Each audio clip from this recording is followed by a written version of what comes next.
What should be our response to Mr. Putin with your thoughts on war and aggression after the human atrocities that are reported? Yeah, I was attacked in the Atlantic for being on the side of peace. And I confess I'm on the side of peace. I am very worried that we are on a path of escalation to nuclear war, nothing less than that. We have essentially a war in which Russia feels that this war is at the core of its security interests. The United States insists that it will do anything to support Ukraine's defeat of Russia. Russia views this as a proxy war with the United States. And whatever one thinks about this, this is a path of extraordinarily dangerous escalation. And I am very fearful. Right. You lived this with Yeltsin. You were there for Gorbachev and Yeltsin and the rest. I remember when you got off the airplane at JFK, essentially shattered over the collapse of that first experiment. Do you have a feeling that Mr. Putin is alone? Is his military in support of him? A lot of the world is watching the events in horror, and a lot of the world doesn't like this NATO expansion, which they interpret as at the core of this. They want to see compromise between the U.S. and Russia. In vote after vote in the United Nations, basically it's been the Western countries that have been voting for sanctions and denunciations and other actions, whereas most of the world, certainly most of the world counted by population, is on the sidelines. They just view this as a horrible clash between Russia and the United States. They don't view this as we describe it in the media as an unprovoked attack by Russia on Ukraine. That's, anyone in the United States, they'd say, well, what else is it? But that's because the way that our media have been reporting this. This conflict goes back a long time. It didn't start on February 24th.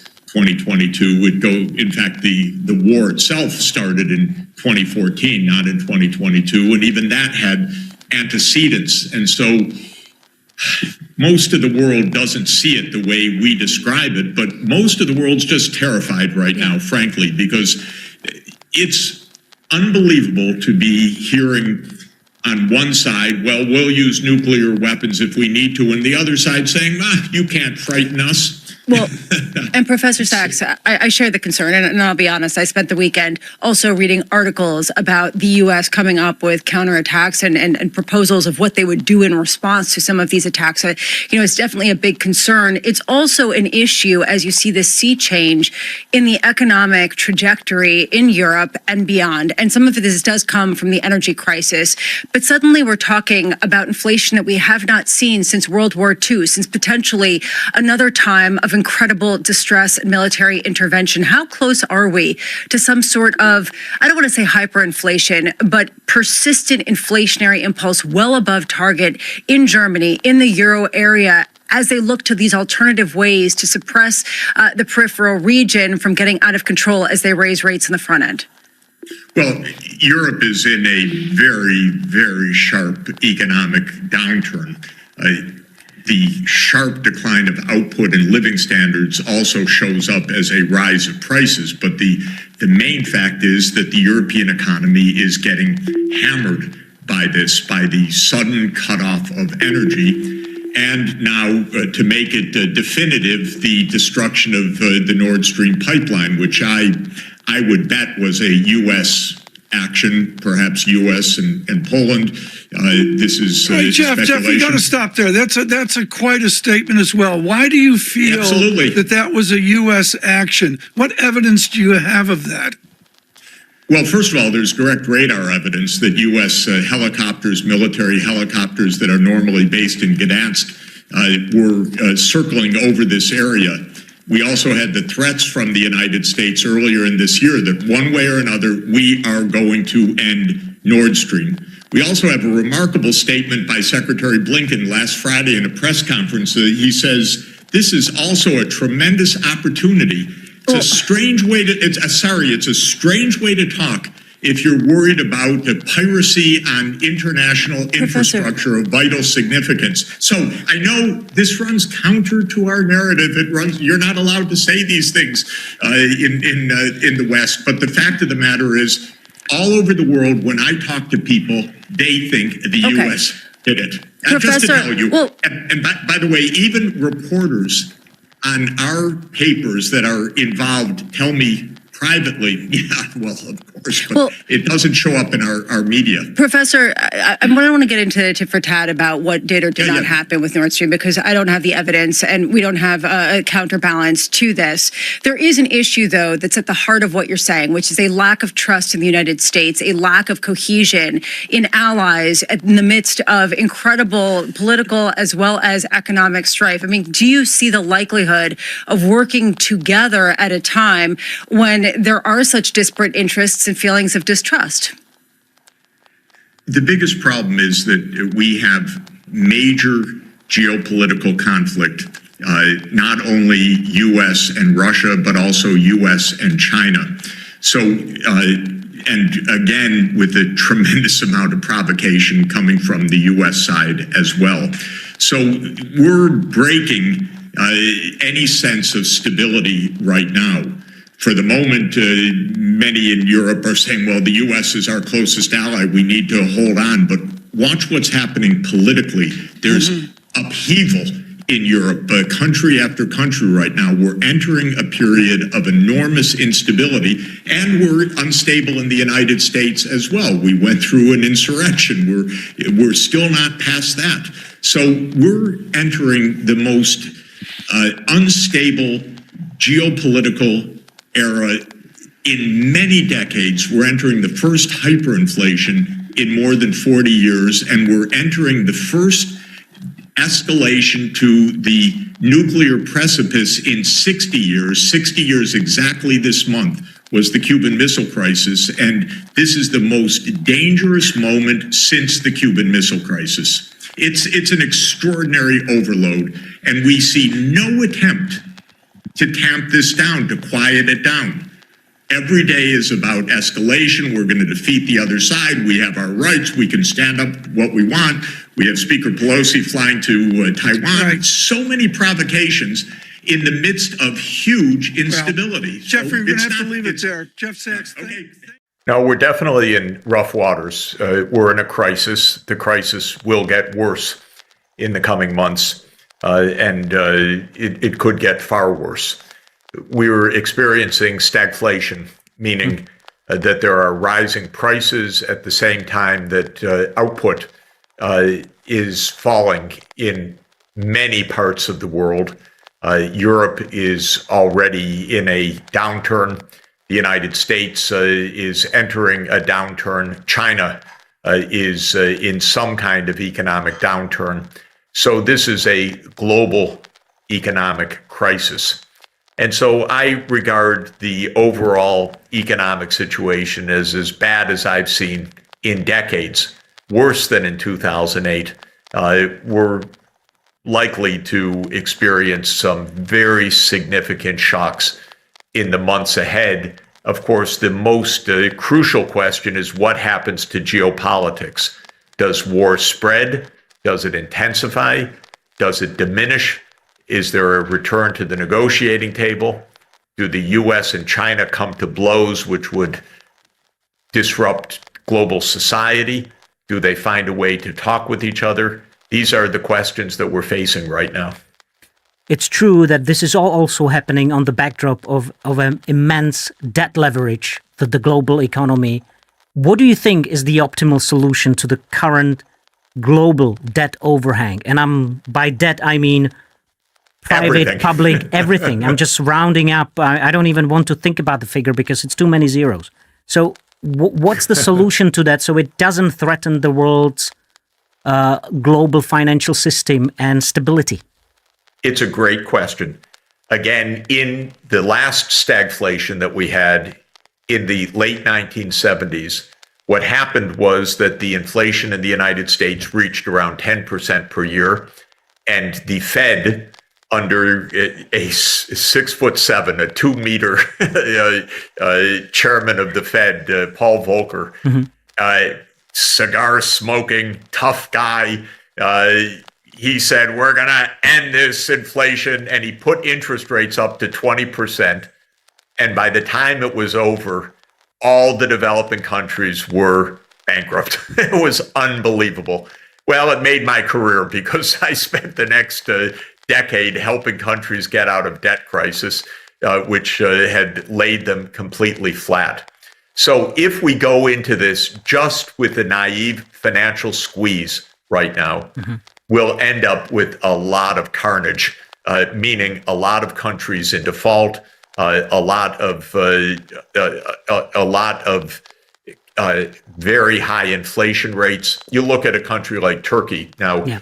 They have not managed their economy properly for years, but the inflation rate is reaching 100% per year right now. Argentina, the inflation rate is reaching 100%. There will be other countries experiencing this kind of runaway inflation. Maybe Ukraine is going to have a hyperinflation by the end of this crisis. Of course, we don't know. But unlike 30 years ago or 40 years ago, actually, well, almost 50 to be exact, is the developed world, are the developed economies and their financial system insulated from this impact that could be coming again from emerging markets or developing economies? It's interesting, you know, of course, in the 2010s, because the European Central Bank did not do a very good job under its president, Trichet, in the early years of the last decade, Greece nearly went bankrupt. And it wasn't so far for Ireland, Spain, Portugal, and even Italy. And so the Eurozone and Slovenia, the Eurozone almost collapsed.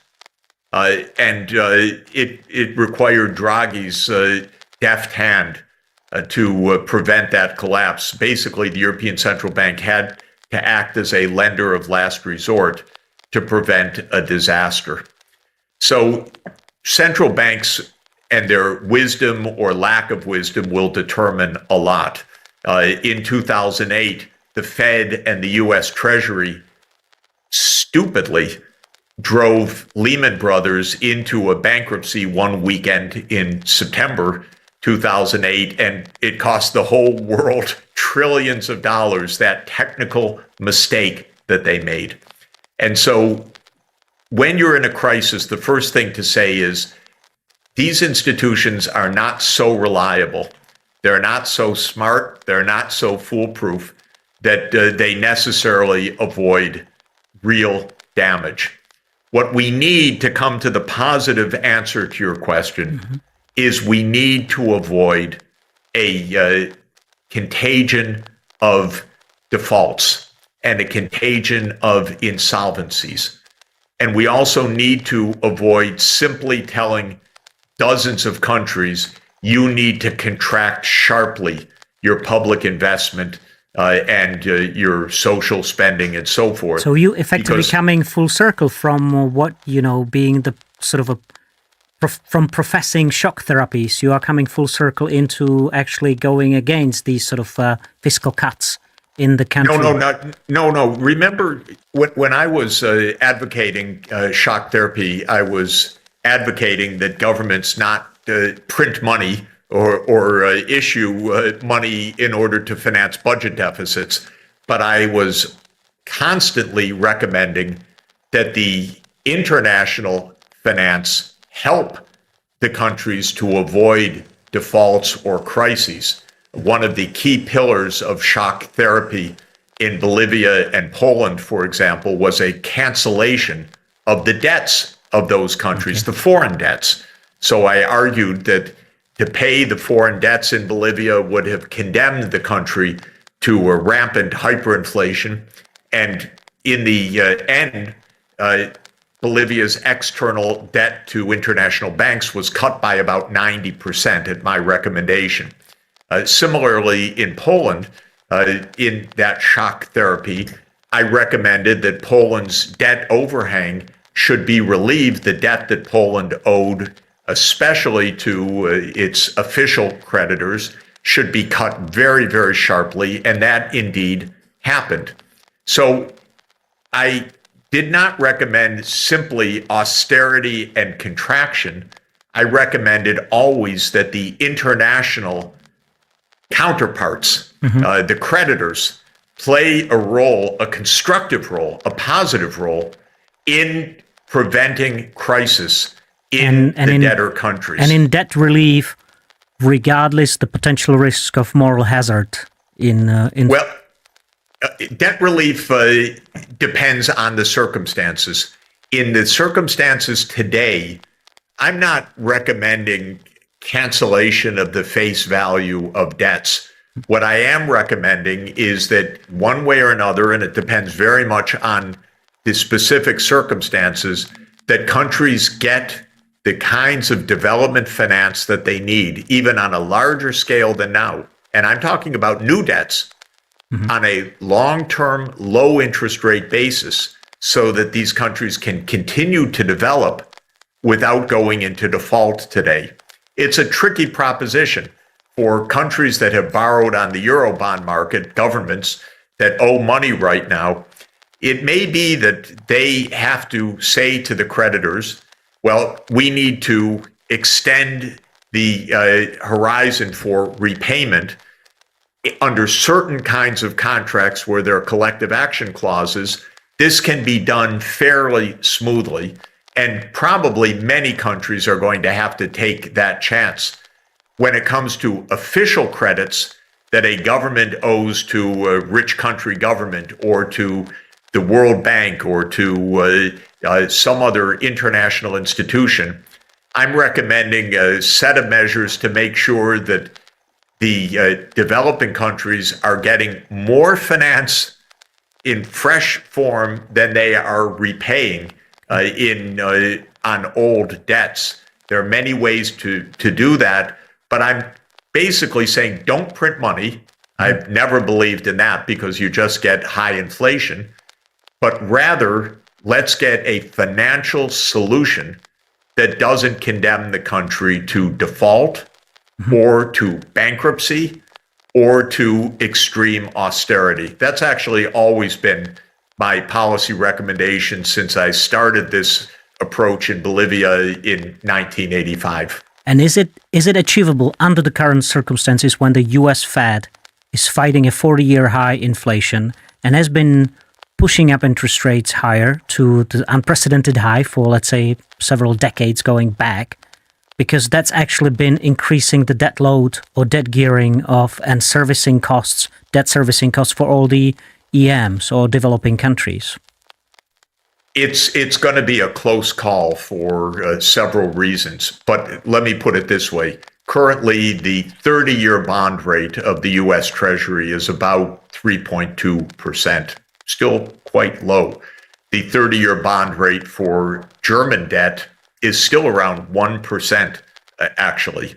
The 30-year bond rate for Ghana or for an emerging economy, if they can get a 30-year loan, is 10%.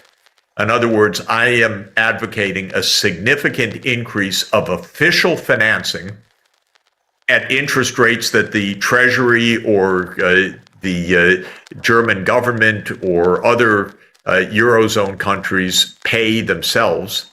The real room for maneuver is that the interest rates paid by the high-income countries are still very low compared to what the emerging market economies face.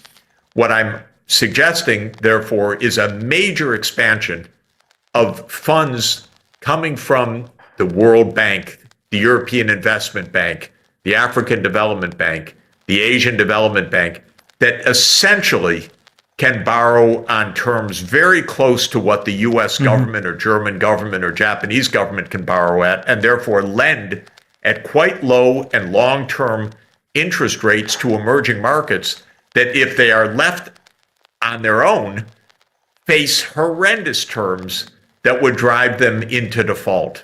And then we are back into the whole idea of the currently lack of cooperation will on the global level. We have to get back. There you go. So I'm recommending to the G20 this approach. But is there a G20 even right now? Countries are barely talking to each other. The U.S. and Russia literally are not talking to each other, of course. U.S. and China barely talking to each other and cooperating on something as bold as avoiding a financial crisis. Somehow it's not going well. And for me, all through my career, even when I didn't understand it properly at the time, it has been determined by geopolitics.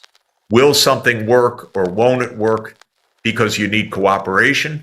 If the cooperative environment is there, a lot can get done.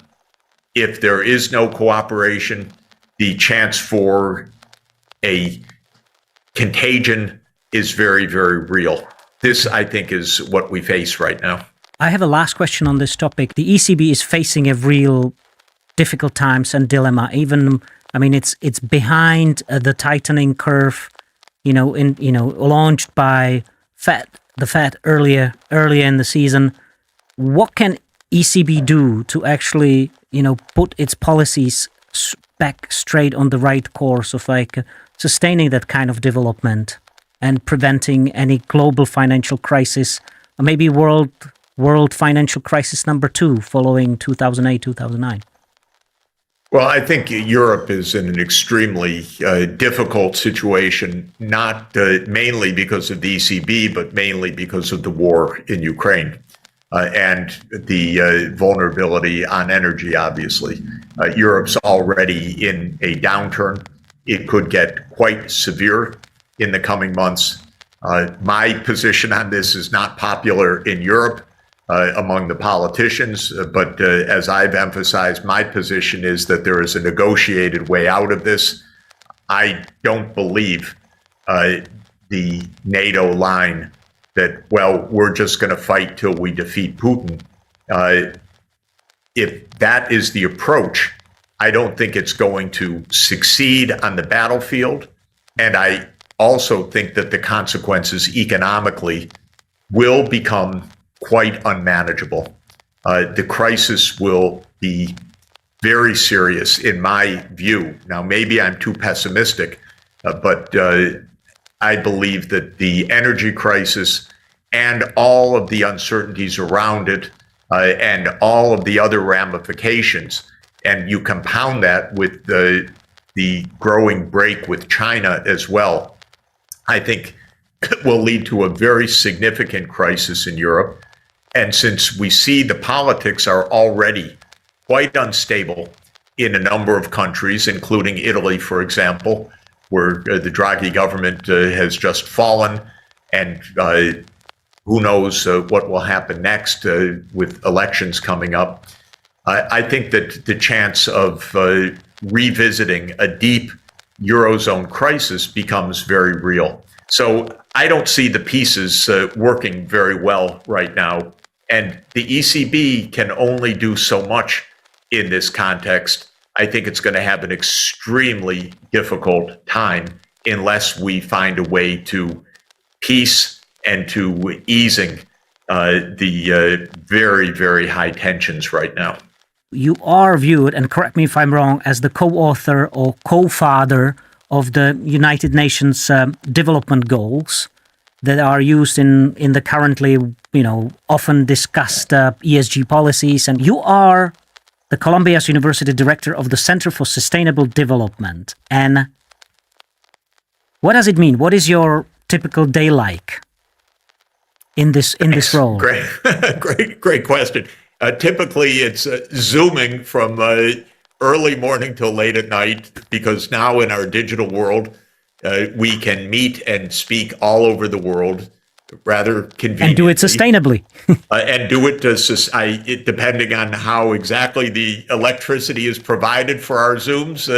That remains a question, but it's much more sustainable than getting on an airplane for every meeting that one has to have. I spend a tremendous amount of my day, every day, working on the Sustainable Development Goals and the Paris Climate Agreement.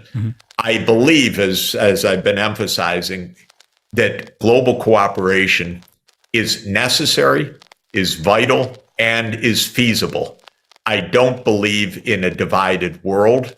I don't believe in democracies versus autocracies. I don't believe in cold wars or hot wars. I believe that our environmental and social crises are so severe that we need cooperation right now above all of the differences that we might suppose to divide the world. And so I speak with the Chinese, I speak with Latin America, African leaders, European leaders all the time. And I promote solutions, as we discussed, for the financial crisis, which is deepening, for the climate crisis, which is deepening. And I help to lead a network of more than 1,500 universities around the world to address through education and research and policy analysis how to promote sustainable development. And war is my enemy, obviously, because it's the biggest distraction. It sucks up all the energy. It destroys so much faster than we can possibly build. It undermines every opportunity for trust and partnership. So these days I spend a tremendous amount of time trying to see, is there some way to overcome this two-front crisis that we face with Russia and China against the U.S. And its alliance. And I always appeal for Europe to be smarter in its diplomacy, because Europe has the values of sustainable development, yet it's caught in war. And I want to see Europe get out of this trap of war, not fall into a trap of a new battle with China, and help lead the way to a cooperative approach to sustainable development. How do you see the latest efforts by US and EU authorities in sort of codifying the ESG rules? How do you see the current approach to that? Whether it should be sort of more better codified from the above rather than sort of driven from below by the markets? It definitely, we need top-down codification and top-down policies. And very broadly speaking, the European Green Deal is a valid, smart, I would say sophisticated approach. It's got many limitations, but the European Green Deal is a framework that the 27 have adopted. It can serve as a roadmap. It's not exactly a plan, of course, and there are 1,000 details to be argued every day. Is natural gas really green? Is nuclear green? And so on. So these are inevitable points of debate. But broadly speaking, the European Green Deal is well done and well worth achieving and well worth promoting diplomatically, to say to the Latin American countries, to the African Union, to ASEAN, and so on, you need a Green Deal the same way we have a Green Deal. Europe could really provide a lot of leadership that way. When it comes to the Green Deal taxonomy, what's really important for the Czech Republic and even some other Central European countries, do you think that the nuclear power should be viewed as sustainable going forward, and that Germany should actually bring its, sort of reverse its policy of shutting down nuclear power plants? I think nuclear power, if, and this is a big if it can be managed safely, so that with the absolute state-of-the-art safety systems, especially passive safety systems, offers a component of the zero carbon energy system.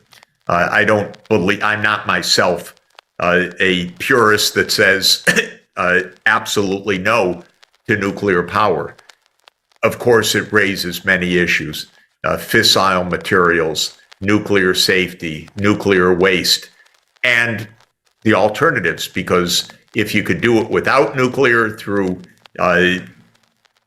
efficient an efficient system of wind, solar, hydro, and so forth, there's a lot of merit to that. But I think within the practical context, there's no doubt that nuclear power is going to continue to play its role, obviously in France, obviously in Central Europe, obviously in China, in Korea, in Ukraine, a lot of in countries Russia. in the world. Well, in Russia and Ukraine, I would expect so also. Absolutely. First question is, what do you think is the role of the Europeans, European Union, but also of the other European countries? And the second question, who are the forces which can internationally or worldwide, which are the governments worldwide, which can help bringing these war-oriented governments to a negotiation table? Are there international governments? Is this India? Is this China? Are we speaking about Turkey? Maybe you can describe a little bit how we can change the forces in the direction of negotiation and ceasefire. Thank you very much. Let me start with the second question. Most of the world, and I should be more clear, most of the world's governments clearly want peace and are neutral in this conflict between the US and Russia. It's when this war, the war of 2022, exploded in February last year, the US and Europe said, okay, the whole world's aligned against Russian aggression. Well, actually, it wasn't like that. The vast majority of the world's government said, stop the fighting. We don't take sides. We don't join your sanctions. We don't view this as a one-sided affair. China, for example, very responsibly said, negotiate, but respect the security interests of all sides. What that meant was the NATO question. And around the world, most governments did not impose sanctions on Russia. They said, we want an end to the war. We are neither Russia haters nor Ukraine haters. We want the two sides to negotiate. So practically speaking, China, Brazil, India, South Africa, the so-called BRICS countries, together with Russia, those countries are major voices for peace and negotiation, and they should continue to say very clearly that their vision is not to side with one side or the other side, but to side with negotiation and peace. And India has a special role to play. Not only is it a great country and a civilization and 1.4 billion people, but it's the presidency of the G20 this year. And so India has plenty of opportunity to push hard for peace and negotiations. Brazil will host the G20 next year. President Lula is very clear that what is needed right now is not military victory on the battlefield. This is a reckless illusion. What is needed is negotiations and an end to the NATO enlargement. And Brazil will be president of the G20 next year. South Africa, which has said the same, will be president of the G20 in 2025. So I believe that these countries have a huge role to play. I think the African Union should make a strong statement that Africa is being endangered by this war. Africa views this war as a tragedy and an unnecessary one, and as a solvable one as well. So the African Union, I believe, should stand up and be clear.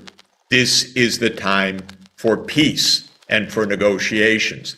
Turkey, in my mind, gets a special commendation because President Erdogan has worked very hard during the past year, and his very skillful foreign ministry has worked hard to try to mediate between the two sides. It's not easy to do, but of course, Turkey knows the Black Sea area very well indeed, and should be able to play a very important role. But I would say there's not a government in the world that can't contribute to the momentum of demand for negotiations by saying to the big powers, we do not agree with the approach of winning on the battlefield, because that endangers the whole world. Of course, first and foremost, Ukraine, but actually the entire world with nuclear war. And we demand, therefore, a negotiation now. How can they even think to send tanks right now without even mentioning the word negotiations? Shame on them. Shame.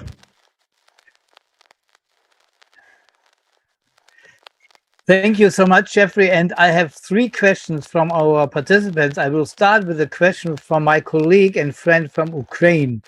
And he asked, and I will read it shortly to you, the main point. My question is, as economists, can you suggest a way how to deal with structural problems, militarization of all economies and politics, military-industrial complex, which consumed and corrupted our democracies? I will not continue. I think you understand the question. The second question is to the role of the Vatican peace plans. Are there any following up of these important gathering in June? And what is happening with the peace plan now? Are these ideas for a second conference and an end? And the third one is, they were writing a letter to the Mexican government. What do you think about the Mexican peace plan, the ideas of the Mexican foreign ministry, presented to the United Nations in the name of the president of Mexico? So what do you think about the role of Mexico? Thank you very much. On the first question, this is definitely in part the corruption of our political processes. I can speak about the United States. The U.S. is a government for hire. Our political system is organized around campaign contributions, where lobbyists and major campaign contributors spend billions of dollars and by doing so, essentially buy the policies of the U.S. government. And I have no doubt that the big campaign contributors have played a role in this war. And because what I can tell you is this is not a war that is popular among the U.S. public, or these neocon ideas are not popular or not demanded by the public, even with all the propaganda we receive from the U.S. government. The public is very skeptical. This is a policy in the U.S. driven by a small group of people that have the hands-on levers of power. And so it is not democracy that has brought us to war. It is the corruption of our political institutions. I couldn't agree more. I think that is why our voices are so important, especially with the mainstream media unwilling, unable, I don't understand it, but absolutely not doing their job of holding government to account, but just the opposite, just becoming megaphones for government propaganda. The New York Times, the Washington Post, useless. All they do is report what senior officials say, even unnamed senior officials, as if these newspapers forgot what their role is in a democracy, which is to doubt the government, to probe, to investigate. They don't even do that anymore. It's pathetic. And so this is a very important reason for this call and for the peace movement to call out this small group that manipulates our governments and that in the end creates threats to all of humanity. On the Vatican plan, we had or not plan, I should say, but the meeting, we had a very good meeting. I can tell you the United States government and government of Ukraine and others were very unhappy in general about any calls for negotiations. This is incredible to me. They have a way of, we've gone a whole year without any negotiations. Shock, and especially we went a whole year without Biden speaking with Putin once. So this is what makes this difficult. The governments, I mean, these governments, these belligerents in the hands of these neocons don't want to talk, and they try to beat down anything we say, and the media beat down the mainstream media beat down the message, though the message is getting through more and more because it's the official narratives are so phony and so much propaganda that more and more channels are finding ways to see the truth. And I think that that's an important development. So I'm trying to think of every way to amplify what we're saying and doing, and I'm open to all suggestions. We need public meetings, we need online meetings, we need leaders that are ready to go against the official narratives, to be speaking out. There have been a number of generals in Germany recently who have said how reckless all of this is and how phony it is and how dangerous it is for Ukraine. And that's very important to hear more of those voices. The government of Mexico, I know, has been pursuing the idea of peace commission and high-level peace, and I think being very practical right now of not only peace in principle or in general, but peace in Ukraine would be very helpful and timely. And if AMLO, the president of Mexico, and President Lula, for example, within the Americas work together, there are many other like-minded leaders in the Americas. And the Americas, the countries of Latin America, could speak out very, very clearly. It would put the U.S., it would force the U.S. to listen. This is important. The neocons get away with it if they dominate the narrative. But if other governments are saying, no, that is dangerous, that's wrong, then they can't dominate the narrative. And so this is why it's so important for governments like Mexico, which is also a member of the G20, to speak out clearly. And for like-minded countries that are not, and let me put it this way, not part of the U.S. alliance, and that means that outside of NATO, outside of the U.S. military alliance in Asia, the rest of the world, that's the vast majority of countries, those countries have to say, we are on neither side, we are for peace, and to be very clear about that.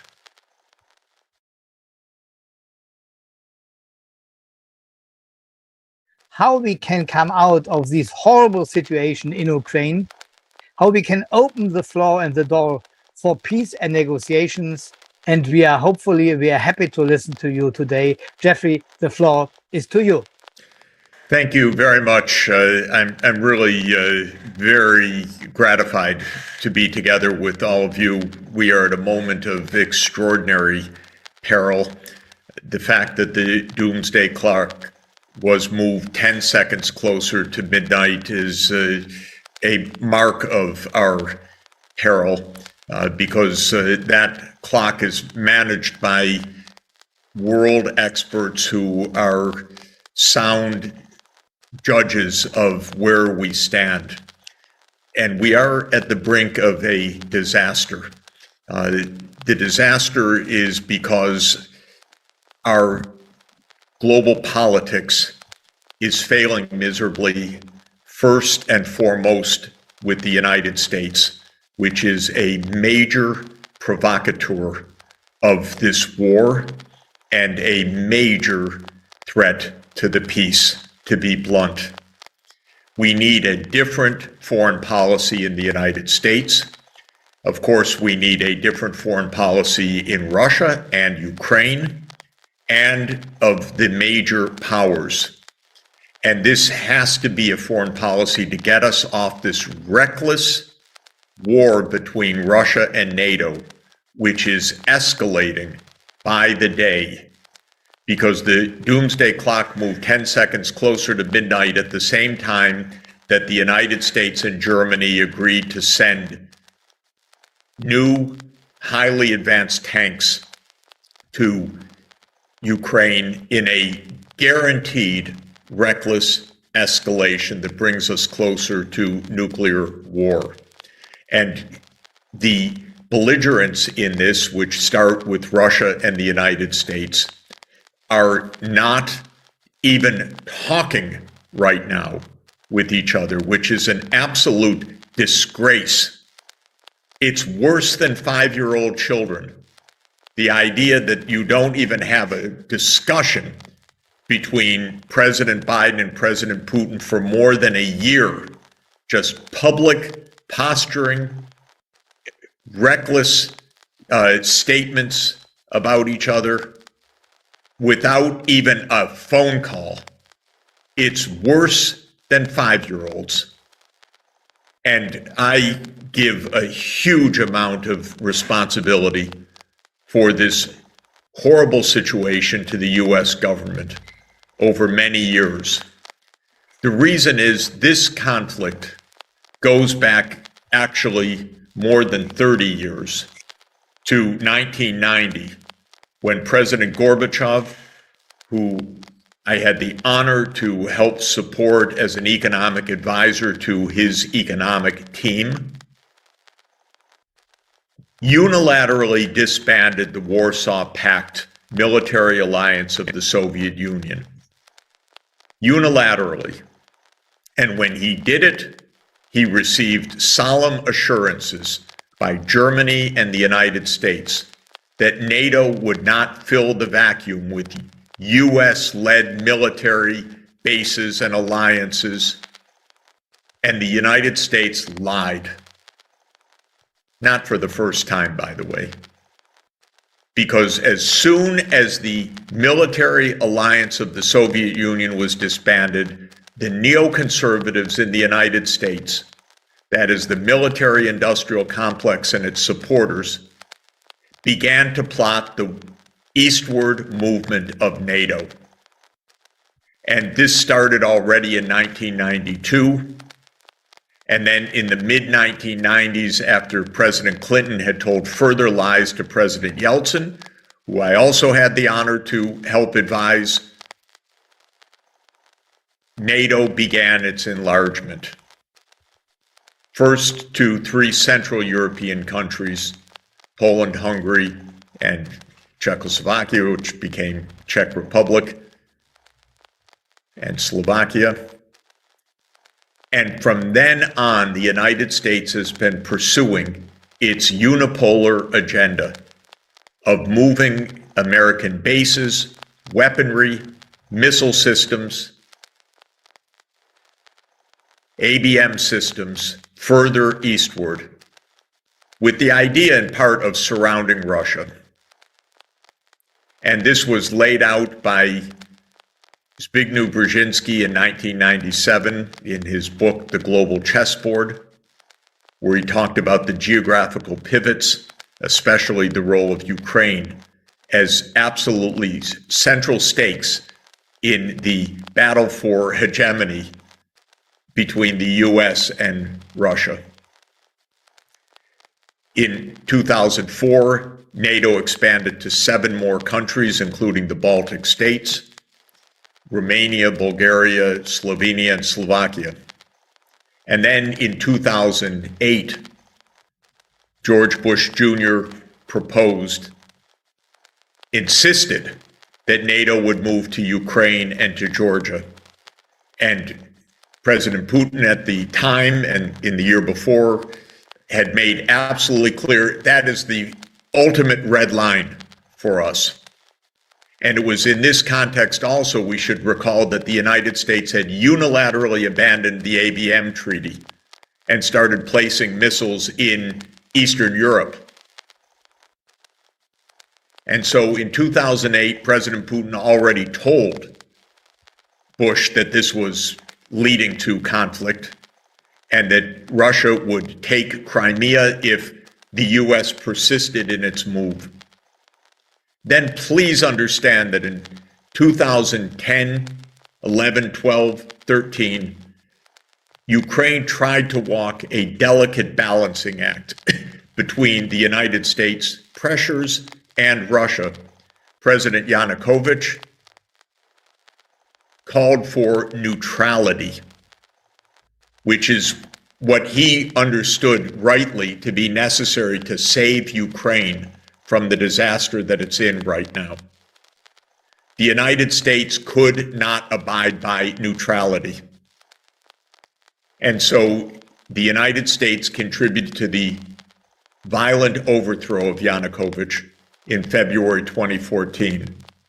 We say it's the Maidan Revolution, a spontaneous uprising, but the United States at the most senior levels was involved in that, quote, spontaneous uprising, including the then Assistant Secretary of State, Victoria Nuland, who is now the Undersecretary of State for Political Affairs, and who has been involved in manipulating Ukraine's politics for a decade. She is the inside neocon in the State Department. So this war started, by the way, February 2014, not February 2022. It's a lie that it started February 2022. It started with the overthrow of a government trying to maintain neutrality. And the United States helped put in power extreme nationalists in Ukraine who broke the neutrality policy, demanded NATO membership as soon as possible, and welcomed billions of dollars of arms shipments from the United States starting in 2014. So this war, going into its 9th year, came from a direct collision between two nuclear superpowers. How stupid is this? I can't even use polite language because the people in the United States government that have provoked this, these neoconservatives who have been in power for more than 30 years, are putting the entire world in danger. And of course, the media is completely dominated by the US and UK, English language media, I should say. And it tells one story, the bravado US-led narrative. It doesn't tell any of the facts, gives none of the background. And by the way, the United States learned its tricks from Britain, which has certainly been the most violent country in history over the last 2.5 centuries, fighting in almost every place in the world. Now Britain can't manage anything. It can't even keep its clinics open anymore, but it still loves war as long as it's someone else's war. So Britain is the great propagandist of this war. And the English media tell the story. Putin invaded, no reason, no provocation, February 2022. It's all Russia's evil, without any background at all. And without the most basic point, which is that this was completely avoidable and preventable if the United States neoconservatives had not been pushing a dangerous agenda for 30 years and putting all of us in peril. It's disgusting. But what's disgusting, by the way, is that they are not even grown up enough to get on a phone call together to say, how do we avoid disaster? This, to me, is inexcusable. Even 5-year-olds talk with each other after they have the fight in the playground. But there's no talk. It's just hate language every day. And we hear the hate language coming from Ukraine's government. We hear the hate language coming from the UK especially. They're the masters of this kind of Russophobia. We hear the hate language in the United States, and we have no negotiations going on right now. And then we hear the Secretary General of NATO as if he's just quoting George Orwell, but he means it seriously. He say, weapons are peace. No, Mr. Stoltenberg, weapons are not peace. Negotiations are peace. Shame on you for saying that weapons are peace. We're grown-ups. Talk like grown-ups. We want to stay alive. We don't want a nuclear war. We don't trust you. Because if you want trust, then talk to the other side. Understand politics. Understand, like Clausewitz knew 2 centuries ago, war is a continuation of politics with other means. It means that politics in the normal sense was not pursued properly, so that politics now is by killing people and destroying Ukraine. Politics is to separate the 2 superpowers, to stop the neoconservative illusion of a unipolar U.S. world. We don't want a hegemon, whether it's the U.S. or any other country. We want a multipolar world. We don't want a world of military alliances that's going to get us into World War III the same way that it got us into World War I, and we've never gotten out of that. Stop these divisions of the world between our side and your side, and talk with each other. And especially keep the military powers away from each other. Because the President of the United States should be the first to say NATO will not enlarge to Ukraine. We don't want these 2 superpowers accidentally or deliberately entering into complete Armageddon. Think of the United States, how it would be if Russia made military bases in Mexico. We'd say, oh, sure, no problem. That's Mexico's right. Hardly. We'd invade the next day. But the neocons don't have principles. They just have the idea of power. So, well, Russia's not going to do it. We're going to do it. But this is what is bringing us 90 seconds to midnight, for God's sake. So what do we need to do? We need for negotiations to start immediately. I don't know where most of Europe's leaders are. They just have their head completely in the sand, or the U.S. tells them what to do. There are a few that have spoken clearly and publicly, but then the U.S. beats them down. But President Macron has said repeatedly, stop this provocation because we need to respect the security interests of Russia as well as Ukraine. Prime Minister Orban of Hungary has been very clear on this point. But most of the European leaders just follow the U.S. line. And so we don't hear from Europe, and Brussels even more so. It's just a war party. There's no diplomacy anymore. But for the rest of the world, and there are people all over the world listening in, please have your governments call for negotiations immediately. And the negotiations are not between Ukraine and Russia. This is a war between the United States and Russia. It's being fought by Ukrainians who are trapped in the middle of this disaster. by leaders who somehow were told by the United States, oh, be with us, we'll keep you safe, just like the U.S. kept the Vietnamese safe, just like the U.S. kept the Afghanis safe. Come on. This is time for honesty and being grown up. Ukraine is not being helped at all by this. Ukraine's being destroyed by this proxy war. But have your governments call for immediate negotiations between the United States and Russia to stop a war that is endangering the entire planet. And it's obvious the first term of an agreement is Russia goes home and the United States stops NATO enlargement.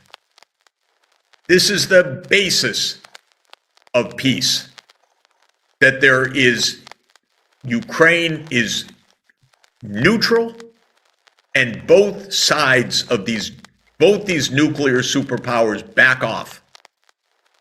Neither fills the vacuum of the other. Of course, there are specific issues inside that need now to be settled. We once had the Minsk II agreements, and they were aimed at settling peacefully the conflict in the Donbass. But we even heard from former Chancellor Merkel, oh, we didn't really mean that. We weren't really going to guarantee that. That was bad faith. That was to give Ukraine time to arm. She actually said that a couple of weeks ago. We had agreement for peace, but was it a fake by the US and Ukraine and Germany to rearm? Or was it real? We need something real this time, not something fake. And similarly with Crimea. What Yanukovych was proposing was a long-term lease arrangement for Russia and Ukraine in Crimea, because after all, Russia's had its naval fleet in Sevastopol since 1783. And then every day now Zelensky says, oh, we're going to chase them out of Crimea. Yeah, over all of our dead bodies. Let's stop this nonsense, this childishness. The whole world's survival is at stake. And this rhetoric is so reckless of these leaders, these so-called leaders, these politicians, who think that they, with bravado, that they can say anything, but what they're doing is driving us closer to nuclear war.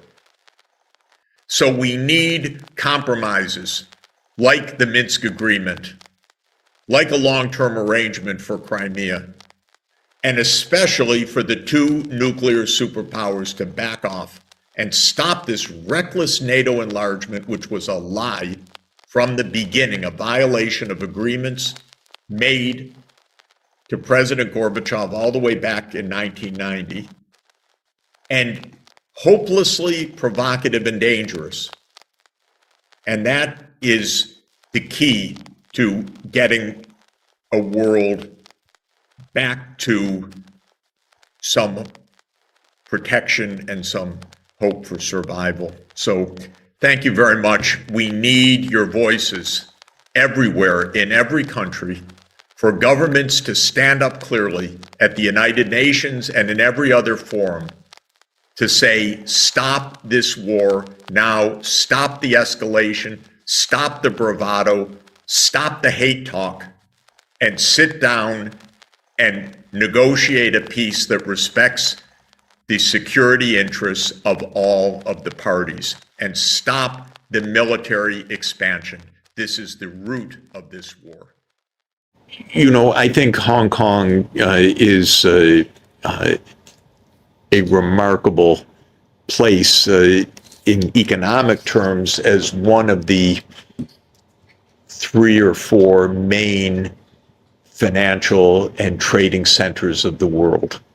And that is partly the result of history, a lot the result of geography, and a lot the result of the very clever leadership of Hong Kong for many decades by many entrepreneurs and government leaders. So this is a unique place. And as a unique place, I think it continues to have a unique role in all the issues that we talked about. China and Hong Kong specifically will play a huge role in the global transformation to sustainable development. So the next decades will require tremendous changes of infrastructure and technology, and that will require a tremendous amount of expertise, business management, and finance. And that's where Hong Kong comes in, because Hong Kong has all these components to really help the world to achieve the transformation that it needs. And so that's good business and a very good contribution to the world as well. We are entering an era of new sustainable finance, where finance is going to play the crucial role in enabling all of the transformations of the energy system, of global agriculture, of trade patterns, of electric vehicles, of smart cities. And Hong Kong's very well positioned in that. And I think for the mainland, Hong Kong remains essential for the mainland's prosperity and development. And the mainland economy is absolutely key for Hong Kong's economic future as well, because China is the world's efficient, low-cost producer of green infrastructure.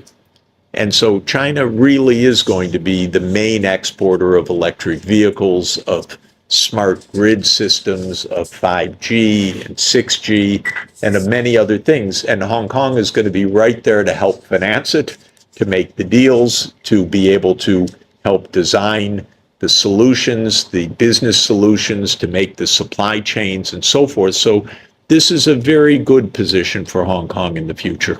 First, many Western observers say lots of things about China for political reasons.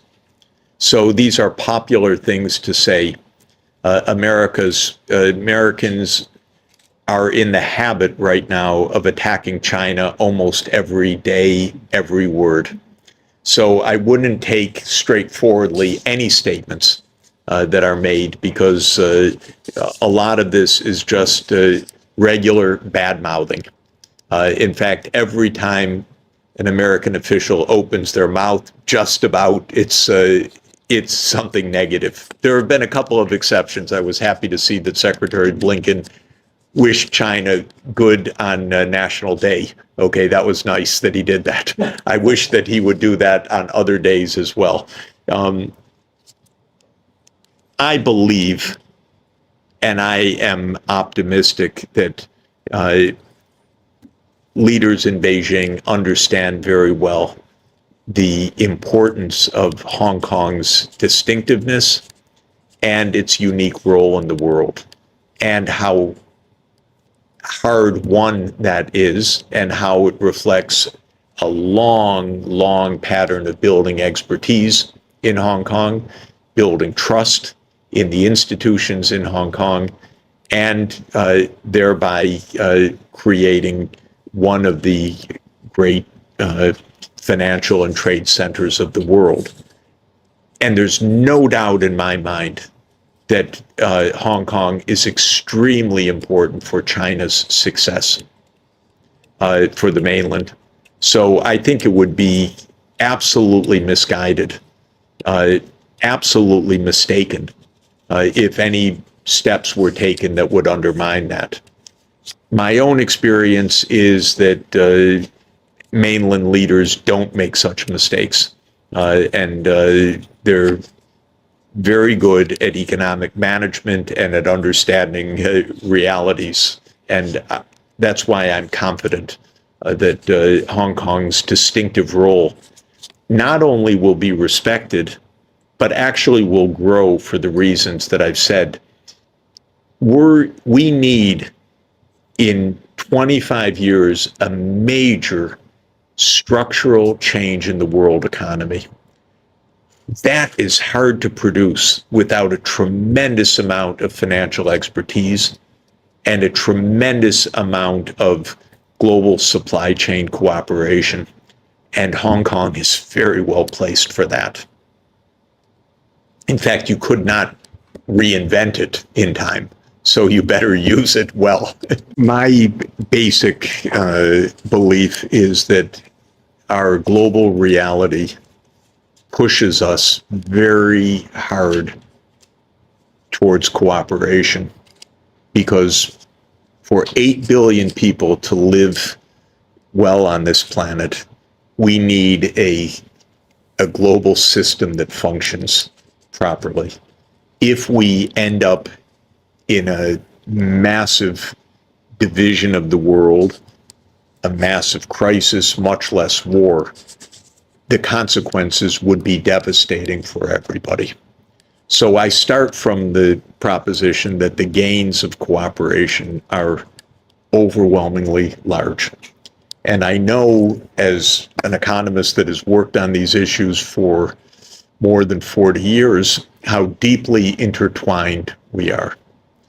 I also know that we have a nation-state system in a world where we need global governance. This is a problem because it means that our international institutions, and the one that I work at and for, the United Nations, is too weak.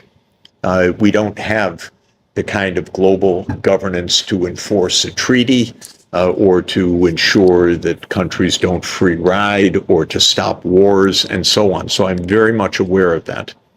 I'm also very much aware that the whole idea of creating an international legal framework is actually quite new. You know, the first international organization attempt was only 1921, the League of Nations. So it's only 1 century in all the millennia of human history that we've even tried to have global cooperation. The League of Nations failed completely, collapsed, and then came the UN in 1945, which was the best idea of the best American president, Franklin Roosevelt, really our greatest president. Now, the UN is very, very fragile in a way. We need it, but instead of having that strength for a global system, it depends on the cooperation of the individual countries, especially the United States, Russia, China, and others. And since the cooperation level is quite low right now, this can absolutely paralyze the function of the United Nations as well. So I'm not I'm not unaware of how difficult this is. And I'm not trying to give any country a free pass. I do feel my responsibility to a large extent is to look at my own country first and criticize my own country first. And I hope that inspires others to look at their countries and to try to improve their country's performance. It's too easy to point the finger at some other country. So I don't like to do that anyway. I would rather try to inspire confidence by everybody saying, you know, we all can do better than we're doing. But my message professionally is we had better solve these problems cooperatively. We had better strengthen global cooperation, because if we don't, there are no winners and losers. Everybody loses if we don't get this right. And I learned, to my surprise in a way, I'm an economist, and I deal a lot increasingly with the international relations specialists and foreign policy specialists. And they view the world as winners and losers. So their big question is, who's number one? Is it the United States or is it China? I find this question absurd, frankly, because there is no number one. There is only cooperation and coexistence, not the question of who's number one and who's number two. So I just view the questions rather differently. It's an old argument that I'm making because for more than a century, many people have said, no, there are no winners in war. And then wars come anyway. And then the wars prove there are no winners in the wars, only the losers. So it's not that the people were wrong. It's that in a world of nation states, we are still stuck in interstate conflict.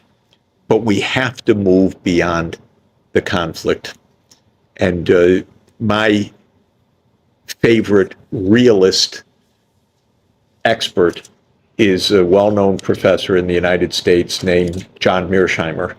And he became very well known in recent years because he rather predicted the Ukraine war.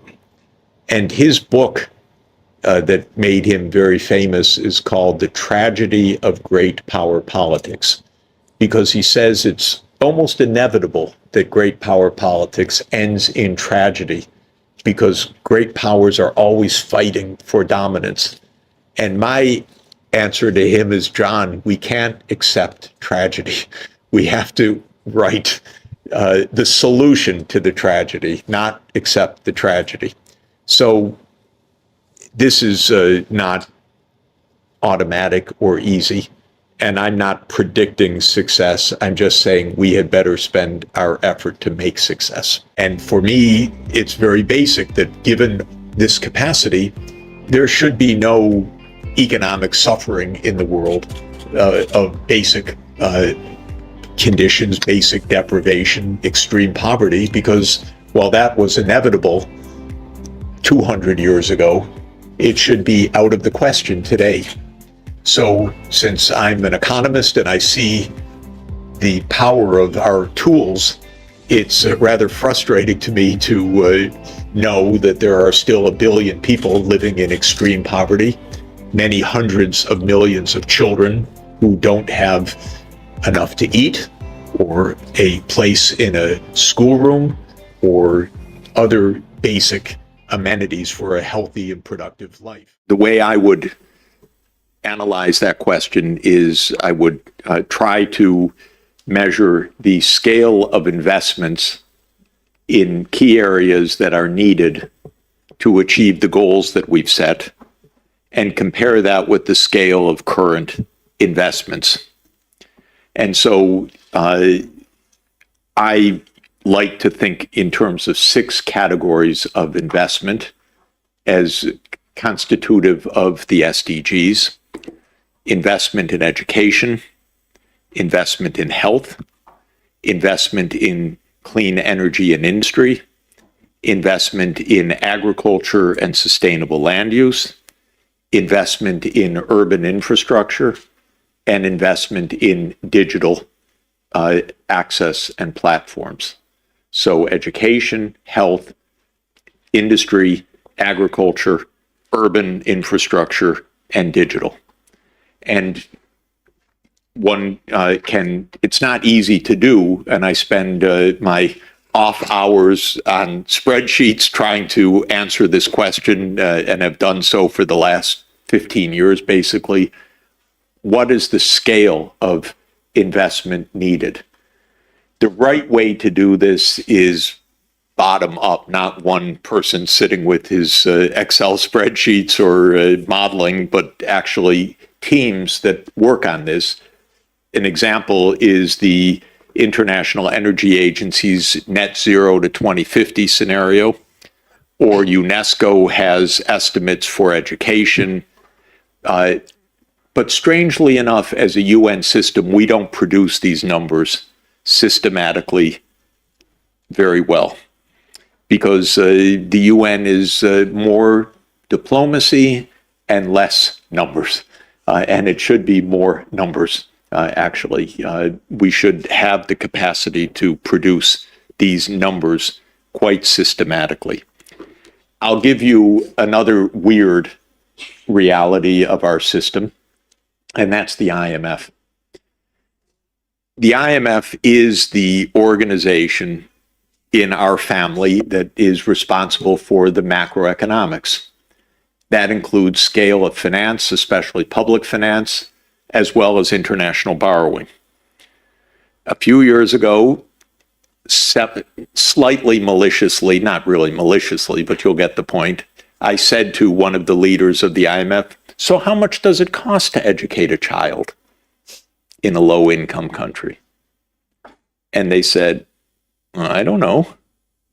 And I said, but that's your job to know, because you're sitting with the finance minister. How much does it cost to have universal health coverage just per person? Well, I don't know. We had a very good discussion, lovely person, by the way, very strong professional. They had never looked at this. Can you imagine, by the way, the IMF, which the job of the IMF is to consult with the finance minister. That's the core of the IMF's work, is to consult with the finance minister, had no idea of the unit costs for anything, whether it's energy, water connections, roads, putting a kid in school. Why? Because the way they do their job, till today, by the way, is, Minister, what are your revenues? Now live within them. We're not going to dictate. We suggest you keep good social balance and so forth, but live within your revenues. Don't make trouble for the world by getting into debt trouble. So live within your means. My conception for the last 30 years of my professional academic life has been that the IMF should do something quite different. The IMF should say, Minister, come sit next to me. Let's look at this spreadsheet together. You have a big financing gap for education. Half your kids aren't in school. Let's add that. You don't have obstetrical care. Oh my God. Let's add that. You need some roads. I see that half the people don't have electricity. Let's add all this together. Oh, you have a gap of $27 billion a year. And since we are the UN family system to help you, we're going to help you go out to get good financing to cover that gap. That's my dream of what the IMF would do. Of course, the US would go a little crazy because the whole debate started with the US saying in 1944, we are the creditor nation, thank you. We will decide what gets lent. And that's what they told John Maynard Keynes in Bretton Woods, New Hampshire in 1944. And if you do know the geography of power in the world, 15th and Pennsylvania Avenue in Washington is the Treasury, 16th and Pennsylvania Avenue is the White House, 17th and Pennsylvania is the Executive Office Building of the President, 18th in Pennsylvania is the World Bank, and 19th in Pennsylvania is the IMF. So that's how this was created. I believe because the IMF has, I love the place, by the way. I've been spending my whole life trying to help them put the finance minister on this side and work together with them. And I've trained a large number of the staff. And I tell them often, that's not what you learned in class. So I'm trying to help them do the right thing. But that's a power situation also, obviously. So to answer your question, first of all, there is no definitive answer to this. Second, so how big approximately? Somewhere between $3 and $5 trillion a year. Okay. Now, is that a lot or a little? The world output is $100 trillion a year. The world saving is $30 trillion a year. So we're talking about 3 to 5% of world GDP. And we're talking about maybe,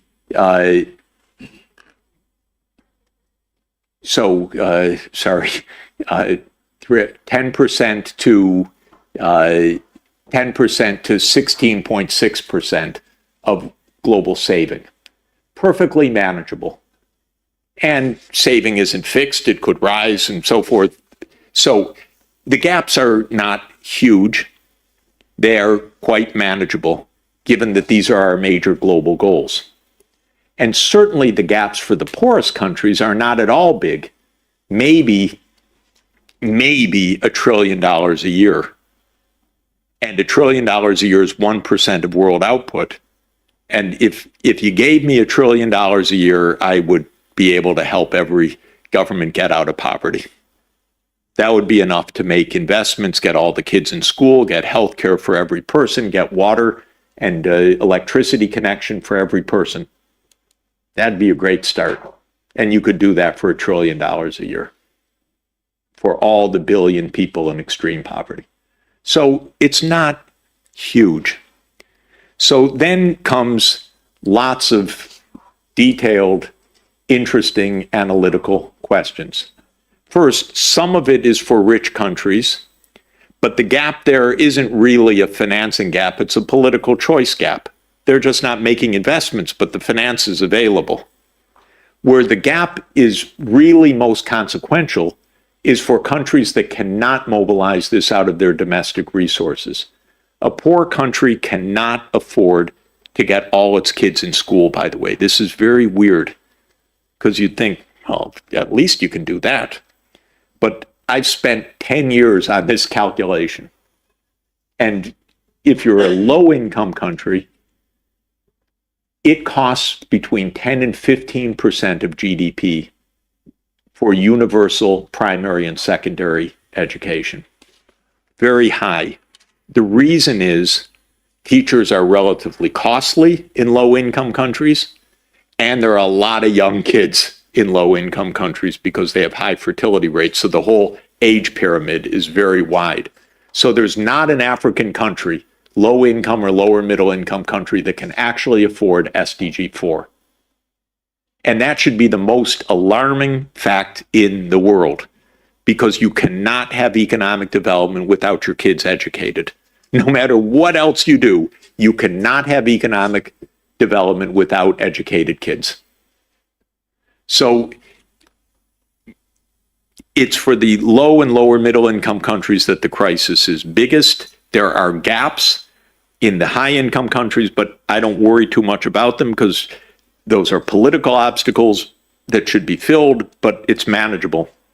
Upper middle income is tricky because some upper middle income countries have good access to credit, others don't have access to credit. Then there's another consideration. Sorry, and I'll come to a conclusion. Technically, what do?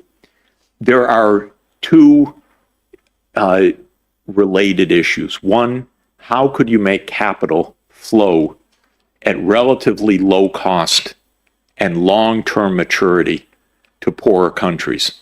This is the major technical question on finance. If you look at the penalties that low-income countries pay to borrow, they're quite steep.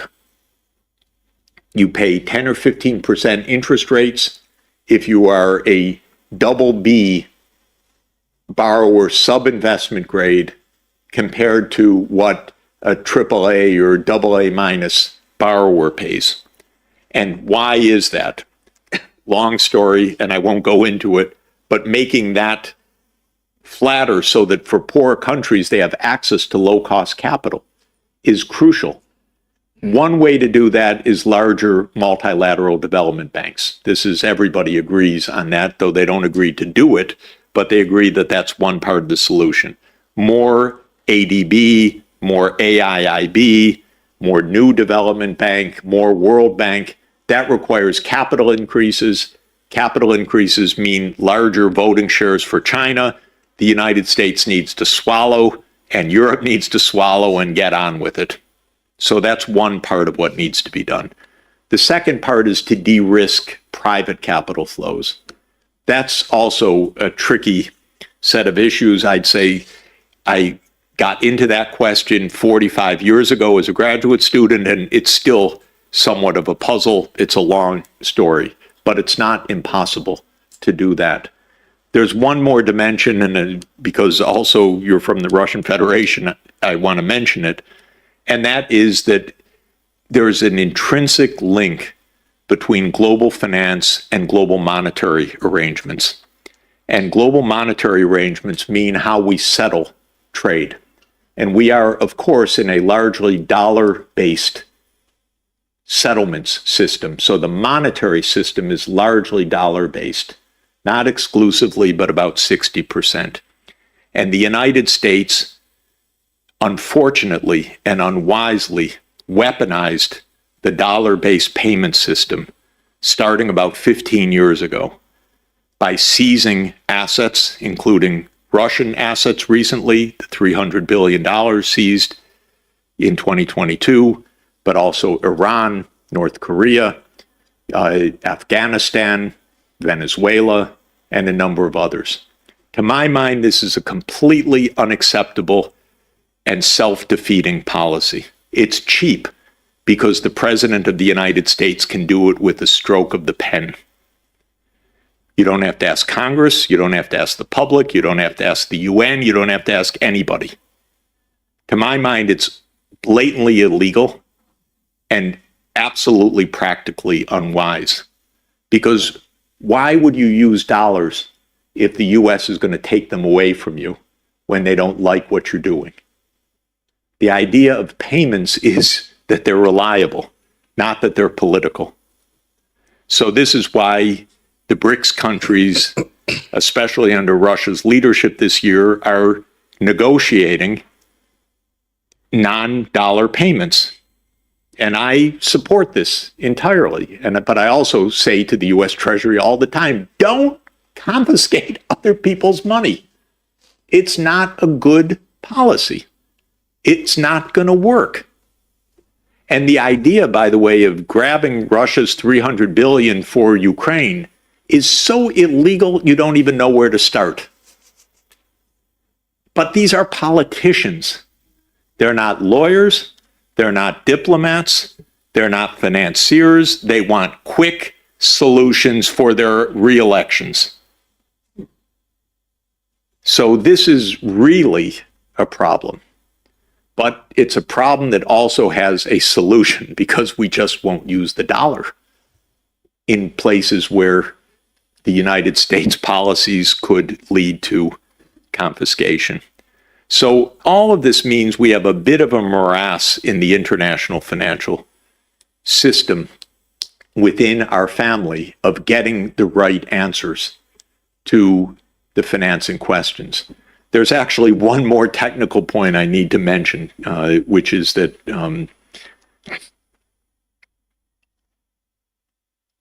the IMF and the World Bank have what they call the Debt Sustainability Framework, or DSF.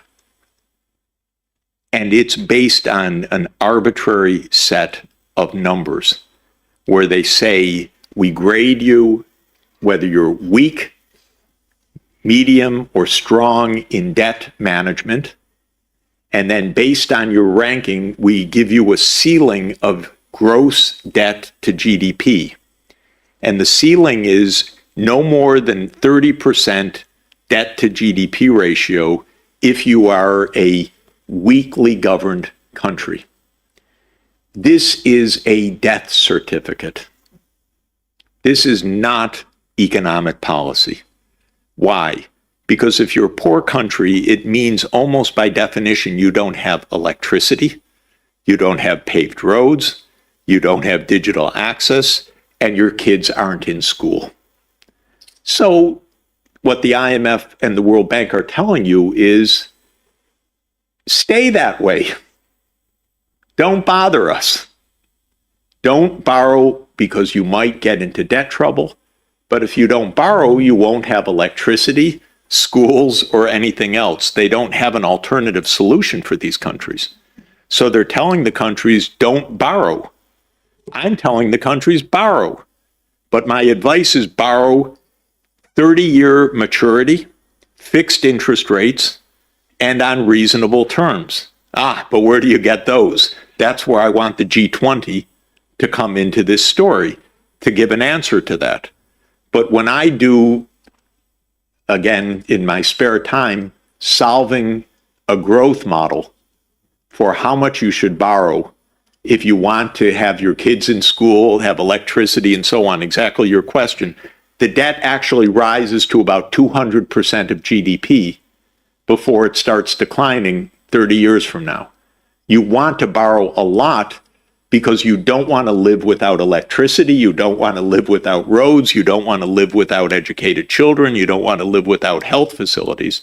So you want to borrow, but you want the borrowing to be very long term so that you have 40 years to grow in order to repay the debt 40 years from now.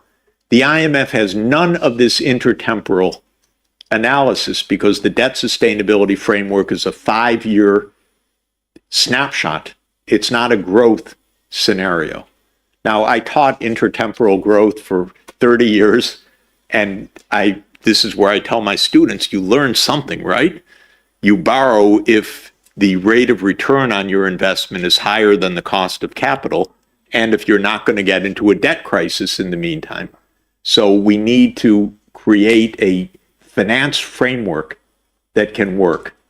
Final words. For this region, SCAP, there are a few countries that are seriously debt constrained or finance constrained. Most are not, but some are. For Africa, it's pervasive. The whole continent is debt constrained right now. So that's where the most serious problems are. Within this region, you have the means to solve the problem because this is a high saving region. And China has a saving surplus. That's why initiatives like the Belt and Road Initiative are wonderful. And they should really be encouraged. But the advice I give to China is when you lend for the Belt and Road Initiative, lend for 30 years. Don't lend for 10 years or 12 years. You will be disappointed and your counterpart will be very disappointed because they'll get into debt crisis. And that's what's happening right now. Not that China set a debt trap, that's propaganda. China didn't set a debt trap, it just set a maturity structure too short. And so when I speak to the Chinese finance authorities, I'm telling them 30-year loans. And nobody thinks ahead more than China. So China needs to do the same thing of looking at a 30-year perspective, and especially for the poorer countries, give much longer term loans. And for the rest of the US, unfortunately, is not a net savings surplus country, it's a net debtor country, so it can't offer much in finance anymore. But the capital markets could offer more, and we need to tap that. Sorry for the long-winded answer, but very good question, important question. So I think countries like Egypt or Saudi Arabia or the Emirates, they don't want a war on their territory. They don't want to be bombed. They don't want to have disaster. And they're trying diplomatically to do something. I don't think it's just empty rhetoric. Every day, every week at the United Nations, there's another attempt at a ceasefire, another attempt at a Security Council resolution, another attempt at a General Assembly resolution. Now the United States is basically alone with Israel in saying no to the whole rest of the world. The most recent vote on Palestinian self-determination in the UN General Assembly had all countries in favor, 4 against, Israel, the United States, Micronesia, and Nauru. You don't get much more of a lopsided vote than that. There were a few abstentions as well. But Micronesia has 113,000 people. Nauru, with all respect, has 12,000 people.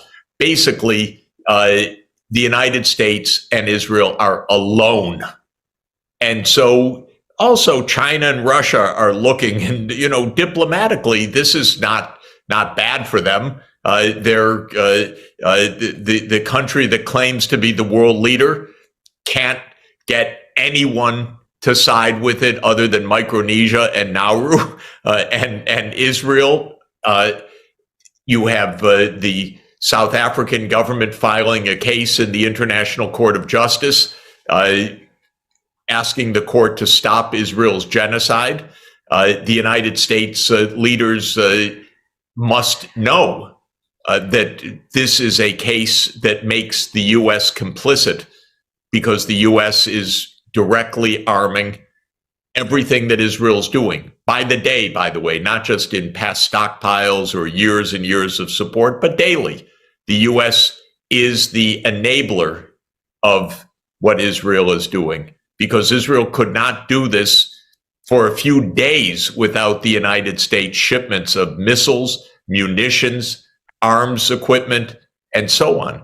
So this is all extraordinary.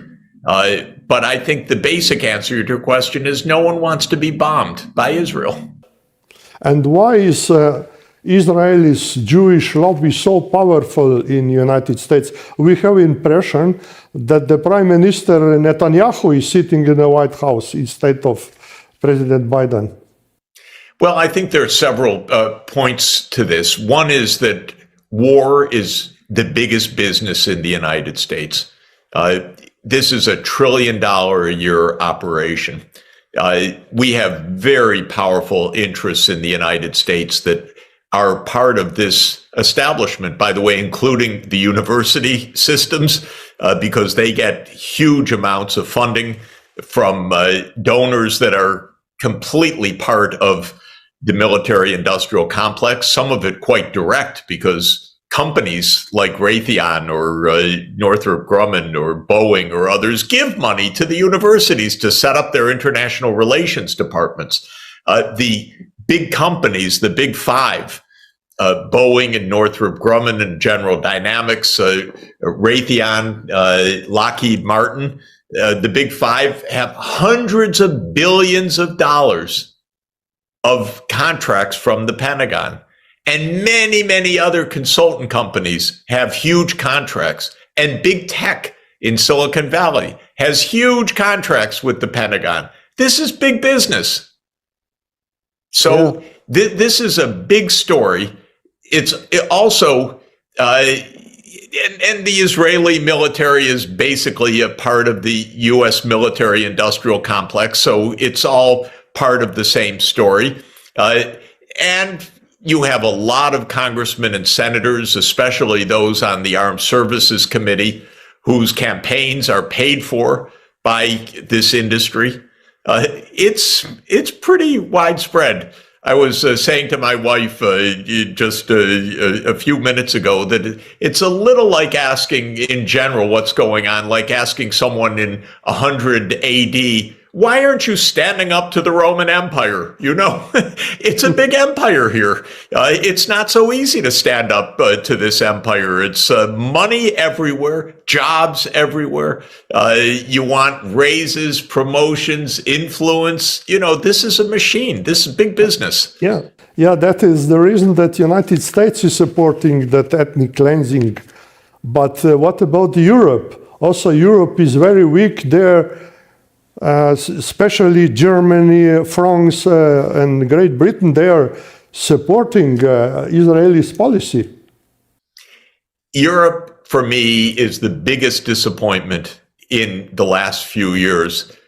Look at van der Leyen. Is she paid for by the military-industrial complex? Is she paid for by the U.S. government? Does she just want a job as a NATO Secretary General? I don't know. But she doesn't say anything about Europe's interests. It's only about America's interests. It's all part of the same war machine. I don't get it.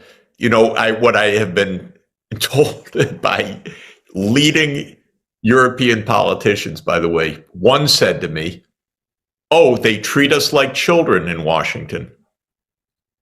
I'm not talking about a junior politician, and I don't want to go into names. But I could not believe it when I heard this. because I was talking to someone, a world figure, and you would say, I don't think you should let yourself be treated like children in Washington. But they do. Now, why is that? It is a bit of a puzzle, actually. But what is the reason that Europe is a willing vassal of United States? Why? Beats me. I mean, I have to tell you, of course, you could say the nuclear umbrella. You could say the importance of the U.S. and European arms industry. Take any of the big companies in Europe. They're part of the same story. This is also business in Europe. There's no question about it. Still, Europe is paying a heavy price for American militarism. Europe is paying a heavy price for the Ukraine war, because that war, honestly, if anyone knows anything about it, it's because the dimwits in the United States pushed NATO enlargement. And European leaders knew that this was bad news. They knew it from 2008 onward at the Bucharest NATO summit. They said, don't do that, George, talking to George Bush. But do they tell the European people anything about this? No way. And then came the refugee crisis from Syria after 2011. How many European leaders told the truth to the European public that President Obama, wonderful President Obama, signed an order to the CIA to overthrow Bashar al-Assad and led to a refugee crisis in Europe? Well, I assume European leaders know this. It's pretty basic history, but it's not exactly covered in the European press.